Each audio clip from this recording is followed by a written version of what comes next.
इस वीडियो में कुछ सामग्री पहले वाले वीडियो जैसी ही हो सकती है, लेकिन जैसे जैसे हम अदालतों में अधिक से अधिक मामलों का अध्ययन करते हैं, नियमित रूप से नए कंटेंट जोड़े जाते हैं। इसलिए इसका पूरा लाभ उठाने के लिए पूरा वीडियो देखें।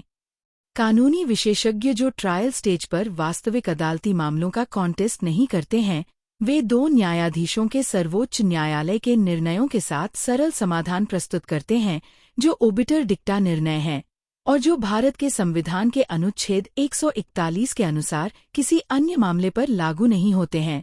चेक कानून कोई बच्चों का खेल नहीं है कि आरोपी एक तर्क या एक क्रॉस प्रश्न या यहाँ तक कि एक निर्णय से जीत सकता है। फिर भी लिखित शब्दों में हमेशा सीमाएं होती हैं, इसलिए अधिकांश शिकायतों में कुछ न कुछ कानूनी गलतियां होती हैं। आपको ऐसी गलतियों का ध्यानपूर्वक अध्ययन करना होगा और अपने अपराध को विशिष्ट कानूनी प्रावधानों के आधार पर बनाना होगा, न कि केवल तर्कों के आधार पर। ऑफेंस सबसे अच्छा बचाव है। अब आप बचाव कर रहे हैं और इस प्रक्रिया में कई तथ्यों को स्वीकार करते हैं जिन्हें शिकायतकर्ता ने दलीलों में बताना छोड़ दिया था, और इसलिए आरोपी के लिए दोषी ठहराए जाने में आसानी होती है। ऑफेंस करते समय शिकायतकर्ता, जिसने कभी इसकी उम्मीद नहीं की थी, भ्रमित हो जाता है और गलतियां करता है, और इसलिए आरोपी के लिए जीतना आसान हो जाता है। उचित ऑफेंस बनाने के लिए विभिन्न कानूनी प्रावधानों का गहन ज्ञान आवश्यक है। आपको सामान्य प्रक्रियात्मक कानूनों और चेक बाउंस जैसे विशेष कानूनों के बीच के संबंध को भी समझना होगा। चेक कानून में धारा 138 के विभिन्न प्रावधानों का शिकायतकर्ता द्वारा कानूनी रूप से अनुपालन नहीं किया जाता है। उदाहरण के लिए चेक बाउंस का नोटिस भेजना आवश्यक है। अधिकांश आरोपी बचाव करते हैं कि नोटिस प्राप्त नहीं हुआ था। इस प्रक्रिया में उन्होंने नोटिस के अस्तित्व और भेजे जाने को स्वीकार किया है। इसलिए सामान्य खंड अधिनियम के अनुसार यह कानूनी रूप से माना जाता है कि नोटिस कानूनी रूप से भेजा गया था, भले ही आरोपी को नोटिस प्राप्त न हुआ हो। यह दलील दी जा सकती है कि नोटिस कानूनी रूप से नहीं भेजा गया था। एक महत्वपूर्ण बिंदु जो आरोपी को इस मामले में उठाना चाहिए कि कोई कानूनी नोटिस नहीं भेजा गया था। हमने पहले भी इस मुद्दे पर काम किया है, लेकिन अब हम आगे कानूनी विवरण जोड़ रहे हैं कि कैसे आरोपी लाभ उठा सकता है और केस जीत भी सकता है। कोर्ट बार बार चेक के बारे में पूछेगा। चुप रहें, कभी जवाब न दें। जितना अधिक आप समझाने की कोशिश करेंगे, उतना ही आप अपने ही स्पष्टीकरण में फंसते जाएंगे। हमेशा कानूनी मुद्दा उठाएं कि कोई कानूनी नोटिस नहीं भेजा गया था। दोहराते रहें कि कोई कानूनी नोटिस नहीं भेजा गया था। कोई कानूनी दस्तावेज नहीं है, कोई सबूत नहीं है, इसलिए शिकायत कानूनी नहीं है। कोर्ट हमेशा पूछेगा कि कैसे। आप मौखिक रूप से जवाब देने के लिए बाध्य नहीं हैं। प्रलोभन होगा, इससे बचें। इसके बजाय जवाब दें कि आप कानूनी प्रक्रियाओं के अनुसार कानूनी रूप से अपनी स्थिति प्रस्तुत करेंगे।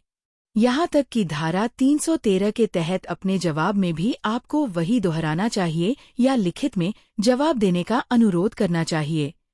अगर आप मौखिक रूप से जवाब देंगे तो आप फंस जाएंगे और अपने ही जवाबों के कारण दोषी करार दिए जाएंगे।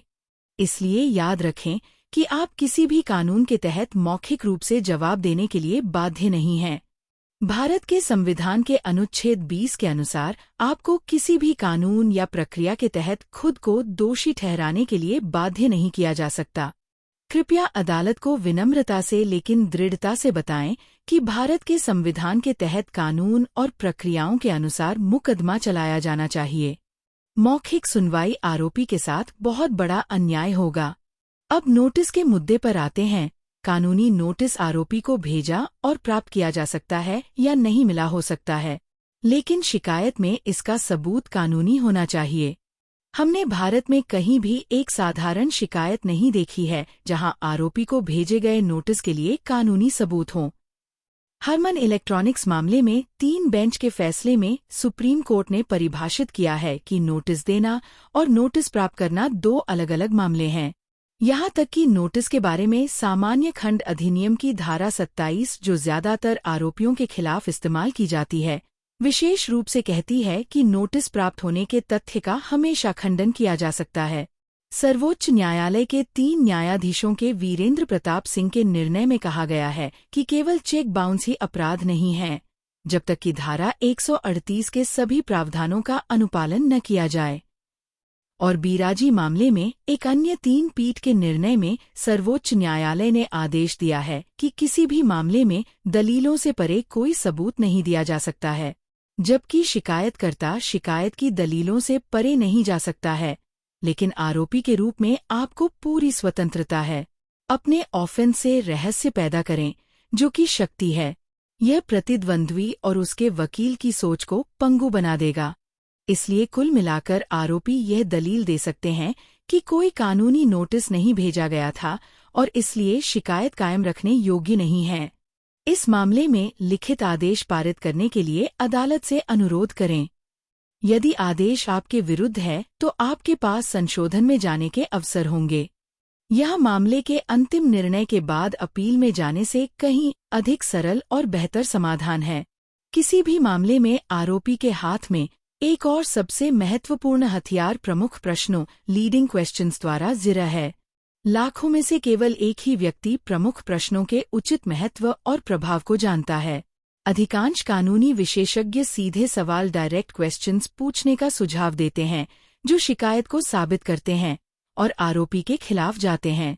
आरोपी के पास हमेशा ऑफेंस के एक्स्ट्रा हथियार होने चाहिए और अगर कुछ भी काम न करे तो उसका इस्तेमाल किया जाना चाहिए। ऐसी ही एक सबसे शक्तिशाली ऑफेंस रणनीति शिकायत के साक्ष्य को साबित करने की विधि है। सभी मामलों में शिकायत के साक्ष्य को प्रमुख प्रश्नों द्वारा सिद्ध किया जाता है, जो कि कानूनी नहीं है और इसलिए शिकायत के लिए कोई कानूनी साक्ष्य नहीं है। सर्वोच्च न्यायालय ने वर्की जोसेफ के सबसे महत्वपूर्ण संदर्भ निर्णय में हत्या के दोषी को बरी कर दिया, क्योंकि अभियोजन पक्ष ने प्रमुख प्रश्नों द्वारा साक्ष्य दिया था। इस निर्णय का अनुपालन भारत के सभी न्यायालयों द्वारा पिछले 30 वर्षों से अधिक समय से किया जा रहा है। वर्की जोसेफ निर्णय में क्या था? अभियोजन पक्ष ने अपने गवाह से प्रमुख प्रश्न लीडिंग क्वेश्चंस पूछकर साक्ष्य दिया था, इसलिए ट्रायल कोर्ट ने आरोपी को हत्या के लिए दोषी ठहराया। सर्वोच्च न्यायालय ने कहा कि प्रमुख प्रश्नों द्वारा अभियोजन पक्ष का साक्ष्य कोई कानूनी साक्ष्य नहीं है और इसलिए आरोपी को बरी कर दिया गया। जब हत्या के दोषी को साक्ष्य लेने के गलत तरीके से बरी किया जा सकता है तो चेक बाउंस एक बहुत छोटा कानून है और इसलिए आरोपी को लाभ मिल सकता है। कृपया हमें बताएं कि आप ये वीडियो किस स्थान से देख रहे हैं और यदि कोई है तो आपके न्यायालय मामले की वर्तमान स्थिति क्या है। इस चैनल पर हम कानूनी ज्ञान देते हैं जिसका वास्तव में उपयोग किया जा सकता है और प्रचार या क्लिक बैक ट्रिक्स के लिए नहीं। तो प्लीज सब्सक्राइब और अपने दोस्तों को भी भेजें जिन्हें इसकी उपयोगिता हो सकती है।